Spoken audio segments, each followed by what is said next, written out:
สบายดีต้อนรับเข้าสู่จานจอกสอนสถาปัตย์วันนี้จานจอกจะพาทุกคนไปฟังเรื่องเล่าของสถาปนิกผู้หนึ่งเนาะซึ่งเพิ่นได้นำเอาความทรงจำมาเป็นแรงบันดาลใจในการออกแบบสถาปัตยกรรมและก็ได้นำเอาประวัติศาสตร์มาสร้างเมืองให้มีชีวิตชีวานั่นก็คือท่านเดนเนียล ลิปสกินนั่นเอง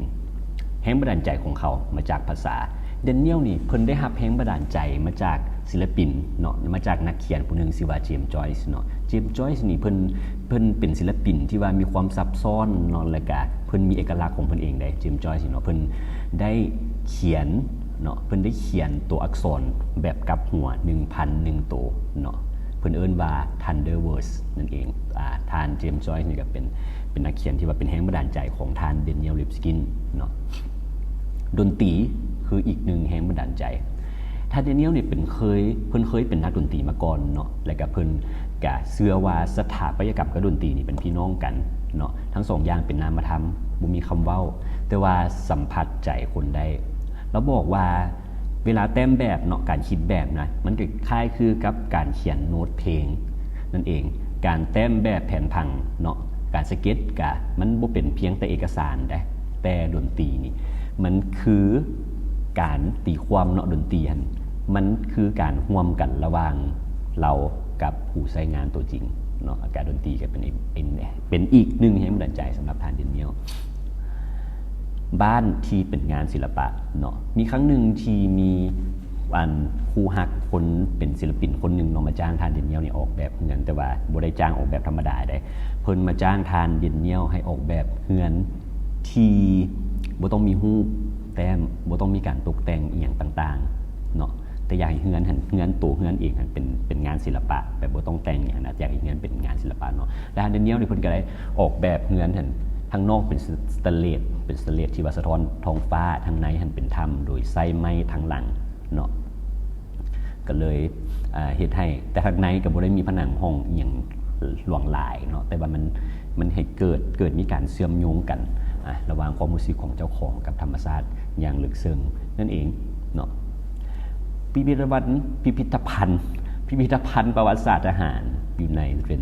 เดรสเดนเนาะท่านเดนเนียลได้ถูกคัดเลือกให้เป็นนักออกแบบพิพิธภัณฑ์ทหารอยู่ที่เมืองเดรสเดนเนาะซึ่ง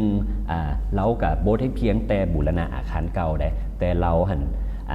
เป็นเฮ็ดให้มีการออกแบบให้มีความผสมผสานกันระหว่างอนาคตกับอดีตเนาะท่านได้ใส่เหล็กขนาดใหญ่เนาะตัดเป็นริมเนาะเหล็กขนาดใหญ่เนาะทะลุผ่านอาคารเดิมเนาะไปยังจุดที่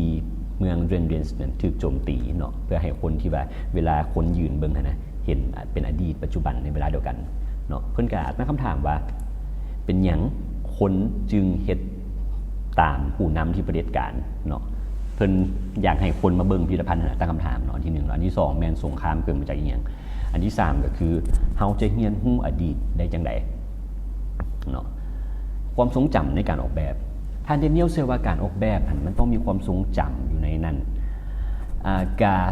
การออกแบบมันบ่เป็นแต่แค่ฟังก์ชันละล่านะแต่มันเป็นประตูบานน้อยๆนึงที่เฮ็ดให้คนจื้อจำบ้านหลังนั้นได้เนาะก็คล้ายๆคือเฮาตอนอย่างน้อยเฮาจื้อจำลำธารสายน้ำต้นไม้หรือว่ากินฝนในความทรงจำของทางนอกเนาะแม้แต่การออกแบบเนาะท่านเดนเนียลเพิ่นได้ไปออกแบบตึกสูงอยู่ที่ประเทศสิงคโปร์เพิ่นแนวความคิดของเพิ่นก็คือให้แต่ละห้องเนาะมันเป็นตึกสูงเป็นคอนโดนะเพิ่นต้องการให้แต่ละห้องมีเอกลักษณ์ที่แตกต่างกันมีบางอย่างที่เป็นกิมมิคแตกต่างกันหน่อยนึงเนาะเพียงหน่อยเดียวนี่ก็เฮ็ดให้ผู้อาศัยรู้สึกว่าห้องนี้มีตัวตนเฮ็ดให้เขารู้สึกว่าเขาอาศัยอยู่ในอาคารที่มันมีตัวตนเนาะมันบ่เป็นเพียงแต่ว่าเฮ็ดห้องสี่เหลี่ยมมาแปะต่อกันนะความหมายของเพิ่นเมืองคือบทกวีเนาะท่านเดนเนียลเพิ่นก็ได้ไปออกแบบแผนผังเมืองอยู่กรุงโซลเนาะประเทศเกาหลีใต้เนาะซึ่งแผนผังเมืองก็บ่เป็นแผนผังเมืองแบบเป็นตารางธรรมดาได้แต่ว่าเพิ่นมีแนวความคิดในการออกแบบเมืองนะคล้ายๆคือกับหมู่เกาะเนาะที่ว่ามีพื้นที่สีเขียวที่เชื่อมโยงกันเนาะมีบอนมีทางย่างมีบอนโซนพักผ่อนมีโซนคนรวยมีโซนคนจนเนาะผสมผสานกันให้มันมีเมืองที่ว่าแบบเป็นเมืองแห่งความเป็นไปได้นะเนาะสรุปแล้วท่านเดนเนียลบอกว่าเราบ่ได้มีเส้นแบ่งเนาะระหว่าง บ้านพิพิธภัณฑ์เมืองหรือว่าภาพวาดเนาะเพราะว่าทั้งหมดมันคืออันเดียวกันมันเป็น